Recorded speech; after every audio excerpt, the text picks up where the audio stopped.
یا کسی کے بل پر پلنٹی لگ گئی ہو، اصل بل میں دینا جائز نہیں، پلنٹی بیاج ہے، بیاج کو بیاج میں دے سکتے ہیں، پلنٹی میں دیا جا سکتا ہے۔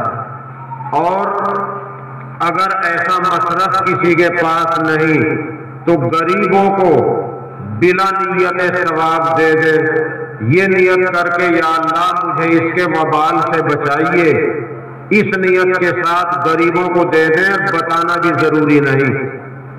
بیاج سے بچنا لازمی ہے۔ میں نے آپ کو بتا دیا، روپے کا چھٹا حصہ بھی اپنے کام میں لگا لیا تو کتنا برا ہے۔ تو فرمایا بیاج اپنے کام میں لگانے والا، اسی طریقے سے فرمایا ہے بلا وجہ رشتے ناطے توڑنے والا، جو بلا وجہ رشتہ توڑتا ہو، بلا وجہ طلاق دے دے، بلا وجہ لڑکی والے طلاق مانگ لیں یا کسی اور رشتے میں بگاڑ پیدا کر دیا، رشتہ ہی ختم کر دیا ہے، بلا وجہ رشتے ناطے توڑنے والا۔ اگر جہیز اچھا نہیں ملا یا انگوٹھی سونے کی نہیں آئی جو مرد کے لیے پہننی حرام ہے، اسی پہ رشتہ ختم۔ اگر گاڑی بڑی مانگ رہے تھے، چھوٹی مل گئی، رشتے میں تلخی پیدا ہو گئی۔ بلا وجہ رشتے ناطے توڑنے والا شب برات میں بھی بخشا نہیں جائے گا جب تک اپنی اصلاح نہ کر لے۔ اور ایک گناہ گار ایسا کہ اس گناہ کے اندر تو آدمی لا علمی میں مبتلا ہو جاتا ہے، اور گناہ بے لذت، نہ جیب میں کچھ آتا نہ پیٹ میں کچھ جاتا، گناہ خامخواہ کا ہے۔ 10واں گناہ گار ٹخنے سے نیچے پاجامہ پینٹ تہبند لٹکانے والا۔ یہ جو پیر کا گٹا ہے جسے ٹخنا کہتے ہیں، ایک تو ہاتھ کا گٹا ہے، ایک پیر کا ٹخنا ہے۔ یہ جو پانی کے بلبلے کی طرح ابری ہوئی ہڈی ہے، مرد کے لیے اس کو ڈھانکنا جائز نہیں۔ جو آدمی پینٹ کا پاجامے کا ناپ دے رہا ہے، وہ کولے سے لے کر پیر کے انگوٹھے تک ناپ دے رہا ہے، اس کا مطلب یہ ہے کہ لباس نیچا سلوا رہا ہے۔ حدیث میں ہے جس نے تکبر کی وجہ سے اپنی پینٹ پاجامہ تہبند نیچے لٹکایا، اس کی طرف اللہ پاک رحمت کی نظر سے نہیں دیکھے گا، اور جتنے ٹخنے ڈھکے گئے اتنا ہی جہنم میں ہے۔ اگر مجبوری میں پیٹ بڑا ہے، کوئی اور وجہ ہے، تہبند پاجامہ سرک جاتا ہے، خبر نہیں ہوتی تو معاف ہے، لیکن جان بوجھ کر مرد کے لیے نیچے ٹخنوں سے نیچے لباس کرنا جائز نہیں۔ ہاں آپ جرات پہنتے ہیں، گرم پاجامے پہنتے ہیں، ان سے ٹخنے ڈھکے گئے کوئی حرج نہیں، لیکن جو چیز میں نے بتائی پاجامہ تہبند پیر، یہ ٹخنے سے اوپر رکھنا لازمی ہے۔ اور لڑکیوں کے لیے ان کا کھولنا جائز نہیں، مردوں کو ڈھانکنا جائز نہیں۔ یہ 10 گناہ گار بتائے جبرائیل نے، اے اللہ کے رسول اتنی بخششیں آج ہو رہی ہے، لیکن 10 گناہ گاروں کی بخشش نہیں جب تک توبہ نہ کر لیں۔ تو ایک تو ان برائیوں سے بچیں۔ اب شب برات میں کرنا کیا ہے؟ حدیث و قرآن میں غور کرنے سے پتہ چلا کہ شب برات رحمتوں کی رات ہے، برکتوں کی رات ہے، اور شب برات میں اگلے سال کے فیصلے ہوتے ہیں۔ اس لیے مغرب کی نماز کے بعد قرآن کی تلاوت، اللہ کی یاد، صدقہ خیرات، دعا، درود، ان چیزوں میں اپنی رات کو گزاریں۔ جب نیند آ جائے آرام کر لیں، ساری رات واہیات میں جاگنے سے کوئی فائدہ نہیں۔ جتنا جاگو ساری رات جاگو یا تھوڑی دیر جاگو، عبادت میں گزارو، دعا میں گزارو۔ اگلے سال کے فیصلے ہونے ہیں، کون مرے گا، کس کے یہاں اولاد پیدا ہوگی، کس کے کاروبار میں نفع ہوگا، کس کے کاروبار میں خدا نہ کرے نقصان ہوگا، کون شفا یاب ہوگا، کون خدا نہ خواستہ بیمار ہوگا، یہ فیصلے اگلے سال تک کے لیے شب برات میں ہوتے ہیں۔ اس لیے شب برات کو عبادت میں گزاریں، دعا میں گزاریں، اور عشاء کے بعد عبادت کرتے کرتے جب نیند آ جائے تو سو جائیں۔ سونے والا بہتر ہے اس سے جو واہیات میں ٹائم گزار رہا ہو، کیونکہ سونے والا گناہ نہیں کرتا، سونے والا واہیات میں مبتلا نہیں۔ اور اگر ہمت ہو صبح کو روزہ رکھ لیں، ضروری نہیں، رکھیں گے ثواب ملے گا، نہیں رکھیں گے کوئی گناہ نہیں، ایک ہی روزہ ہے۔ بس یہ کام شب برات میں کرنے کے ہیں، اور پٹاخے کا اور حلوے کا کوئی ذکر قرآن و حدیث میں نہیں۔